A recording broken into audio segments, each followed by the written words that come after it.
The Night Stalker could have been a really brilliant 4-part documentary, but it's actually just mediocre. That's not to say there aren't some great things about it. There are some things that this documentary does so very well, and I was so pleased at how they did it. But there's one big thing that I think they just got completely wrong, and that's the emphasis and where they have the focus. If you're unaware of Night Stalker, full title Night Stalker: The Hunt for a Serial Killer, it's currently a 4-part documentary on Netflix, and it's supposed to look at the crimes committed by Richard Ramirez, also known as the Night Stalker, and the Hillside Strangler.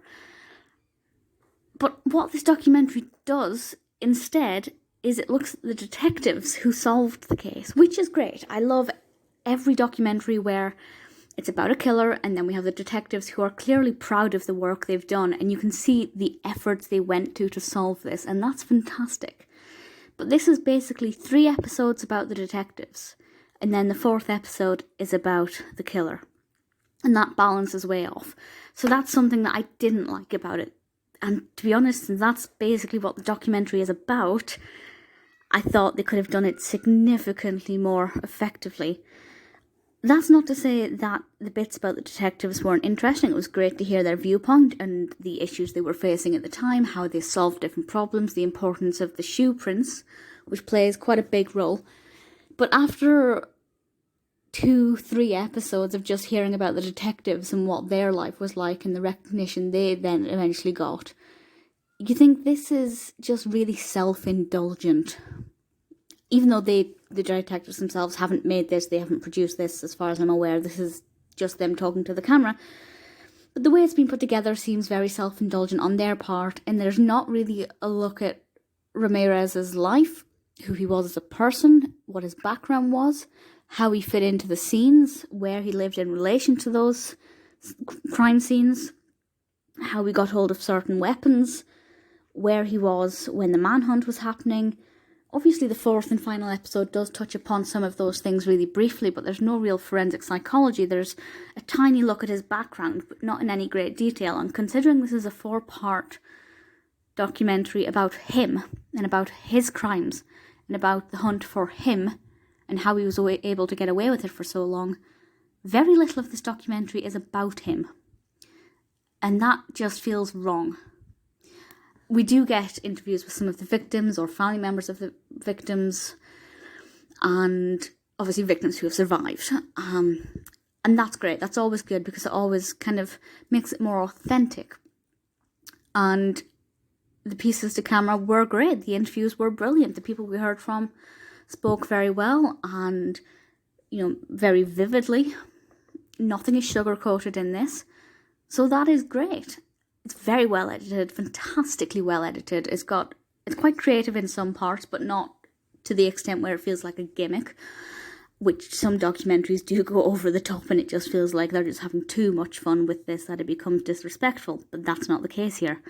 They have a lot of footage at their disposal, a lot of crime scene footage, close-ups of weapons used, a lot of blood, sketches. There's a lot of content here, and a lot that they've used. And as I said, they've edited it very well together. It's very beautifully presented. Visually, it's quite a pleasure to watch. And there's a really gorgeous scene of the Hollywood sign in reverse, I liked it. It stood out to me. It's quite graphic, which is good because there are a lot of crime documentaries that will talk about these brutal killings, but apparently we don't have the stomach to see the visuals. But it didn't hold back, and I think that was really great. There just wasn't enough about him. Certainly it's a great documentary for the detectives, and obviously I really want to celebrate the hard work that they have done. But considering this is called The Night Stalker, there's not much in this about the Night Stalker. And they just did not get that balance right.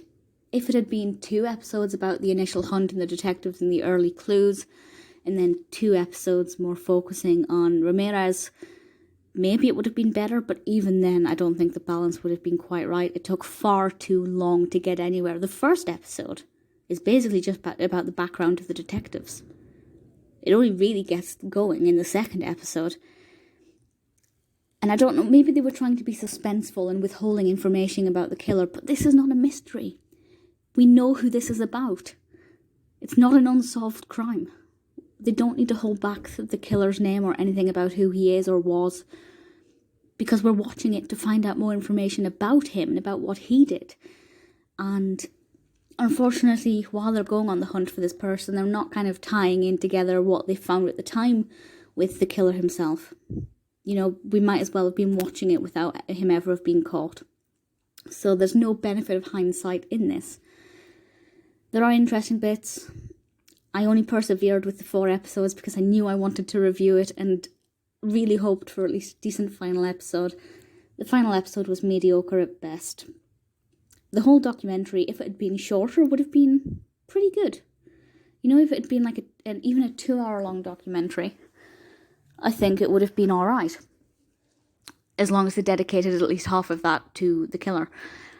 But it's just 3 hours of let's discuss the detectives and 1 hour of here's a bit of information about the killer. They didn't get the balance right whatsoever. As a documentary, visually very well edited, really pleased with the editing. I thought they did a really brilliant job with that. It's just the storytelling, the style of narrative, it's just completely not good at all. And would I recommend it?